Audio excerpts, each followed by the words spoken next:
Highland Park community is now being provided, some of which is in conjunction with the FBI and the Red Cross. WGN's Brona Tumulty is joining us live from Highland Park High School with more on this effort. Brona, what can you tell us? Good evening, guys. Yeah, there's a few different things going on here. The FBI just spoke with us inside the last 15 minutes or so. They wanted to give a quick briefing about what their role is here at the school. They told us that one of the things that they're doing is they're trying to return belongings that were left at the scene of the shooting. Part of that is just helping those. And the belongings that are here are going to be those that were left in the immediate area of the gunfire. Things that are easily identifiable, like wallets, phones, purses, things like that.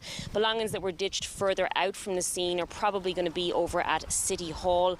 We do expect to get more information on what's been sifted and sorted through as the evening goes on. But authorities are, of course, trying to determine what is of investigative value as well. Now, as I mentioned, there are a few different things happening at the school behind me.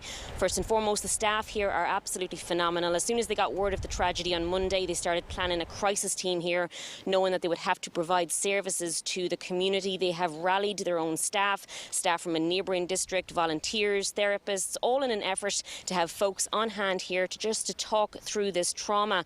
Their doors are open to everyone in the community, and we're told hundreds of people poured into the school yesterday, some of whom weren't even at the parade. Their hearts are just heavy with what has happened to Highland Park. Now, in addition to all of the services the school is providing, again, the FBI and the Red Cross are partnering with the school, and today they opened up what they call a family assistance centre for victims. They are providing things again like counselling, mental health services and spiritual care. Those services are specifically, though, for people directly impacted by the events at the parade, not necessarily just those who were injured, but those who were present and perhaps mentally or emotionally impacted by what they saw and what they heard. Now, in addition, again, to those services, I did mention the belongings that are here. If you're coming for those specifically, or you're coming for the services at the FAC, you can enter through the entrance H off of St. John's Road. The Family Assistance Centre will be open till 9 tonight, and again from 9 a.m. to 9 p.m. for the next couple of days. We're told, however, the services that the school is specifically providing will likely be continued right through the summer. I have my moments. I can see it in your face. It is. It's hard. It's hard. I've been in this district for over 25 years. I grew up in this district. I raised children in this community. It's not supposed to happen, right?